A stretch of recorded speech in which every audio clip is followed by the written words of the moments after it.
चलिए दोस्तों, बहुत ज़्यादा कमेंट आ रखा था इस चीज़ का कि सर हमें भी बताइए प्लीज़। देखिए, मैं क्या सभी लोग यूज़ करते होंगे कई बार। जैसे हमने ये इफ़ेक्ट अपना, ये FX1 है रिवर्ब, FX2 है डिले। मान लीजिए हमने इसको यहाँ पे सेट कर लिया है, डिले को यहाँ पे रिवर्ब को सेट कर लिया है। ये स्टीरियो में हमने इनको दे दिया है। आपको ग्रुप में देना है तो ग्रुप में भी दे सकते हैं। अगर ग्रुप से आउटपुट लिया हो आपने तो ग्रुप में भी आप इसको भेज सकते हैं। तो होगा क्या दोस्तों, कई बार क्या होता है कि मान लीजिए हमें FX2 FX ब्लेंड मतलब इसको मिक्स किया जाता है। मगर इसको मिक्स कैसे किया जाता है और कब इसको सबसे ज़्यादा यूज में आप ला सकते हैं, जब आपका नॉर्मली भागवत कथा चल रहा हो, बहुत ही अच्छी तरीके से आपको पता हो कि आपका सारा सेटिंग बहुत अच्छी है, आपके विसिल वगैरह नहीं है सिस्टम में, और आपको तभी इस स्विच को आप यूज़ कर पाएंगे। देखिए, मान लीजिए इसके दो चीज़ें हैं, FX1 FX2 जो इसमें एरो लगा है। जब आप इसको स्विच को अपने लेफ़्ट की साइड घुमाएंगे, यहाँ पे लेफ़्ट में घुमाएंगे, ये जो 2 है FX2 जो डिले है। अभी मान लीजिए आपका रिवर्ब और डिले, जब ये ब्लेंड स्विच आपका बिल्कुल सेंटर में है, तो अभी दोनों के दोनों मान लीजिए आपने रिवर्ब और डिले, यहाँ पे आपने रिवर्ब कम खोल रखा है और डिले आपने ज़्यादा ले रखा है, या फिर आपने दोनों को सेम अमाउंट में आपने ले रखा है। ये मान लीजिए आपने वोकल में ये सेटिंग लगाई है अपनी, और फिर आपकी सिंगिंग का टाइम आया।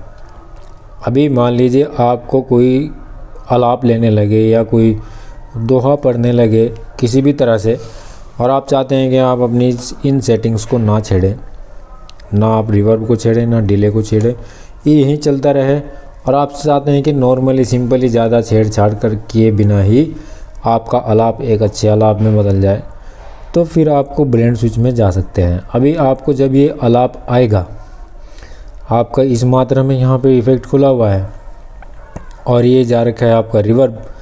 अभी इसमें रिवर्ब और ये डिले दोनों सेम मात्रा में है, मगर आप ब्लेंड स्विच से कैसे इसको यूज़ कर पाएंगे। देखिए, अगर आपको अपने जो आपका मेन माइक इनपुट हुआ है, उस मेन माइक इनपुट में अगर आपको चाहते हैं कि इसमें रिवर्ब कम और डिले इसमें बढ़ जाए, तो फिर आपको इसको रिवर्ब की तरफ ही मोड़ना पड़ेगा।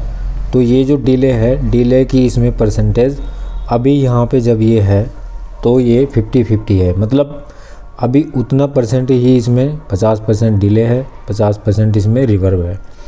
आप चाह रहे हैं कि आपका जो आउटपुट है, जो स्टीरियो का आउटपुट लेवल है, उस लेवल पे आपका डिले बढ़ जाए और रिवर्ब उसका उतना ही रहे, तो फिर आपको इस फेडर को भी छेड़ने की ज़रूरत नहीं है, आप सीधे यहीं से ही कर सकते हैं।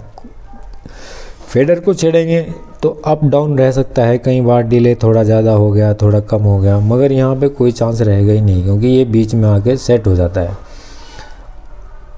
आपको रिवर्ब बढ़ाना है, रिवर्ब घटाना है और डिले बढ़ाना है, तो आप इसको इस साइड ले आइए।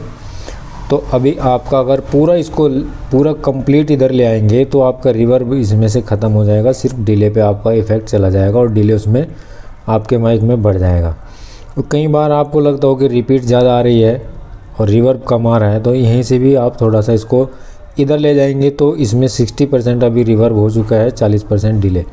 यहाँ पे तो 75% हो गया है इसमें रिवर्ब और 25% डिले बचा है। अभी ये टोटल रिवर्ब पे काम कर रहा है इफ़ेक्ट का। आपको कभी कभी आप इसको भी यूज़ करिए, बहुत सारी चीज़ें हैं दोस्तों यूज़ करने के लिए, और ये छोटा सा ही वीडियो मैंने आप लोगों के लिए इसके लिए बनाया है। थोड़ा सा टाइम निकाला है दोस्तों आप लोगों के लिए, प्लीज़ ज़रूर वॉच करिए, पूरा वीडियो वॉच करिए। और FX तो ये टोटल FX ही है दोस्तों, यहाँ से शुरू होता है, और ये जो ब्लैक पट्टी है ये पूरा FX ही है। अब ये आपके ऊपर डिपेंड है कि आप इस FX को किस तरह से तोड़ मोड़ के यूज़ करते हैं और कहाँ पे यूज़ करते हैं। पूरा राउटिंग यहीं से होता है, FX कहाँ भेजना है, ऑक्सिलरी में कितना भेजना है, ये टोटल इफ़ेक्ट यहाँ पे इसमें आ जाता है।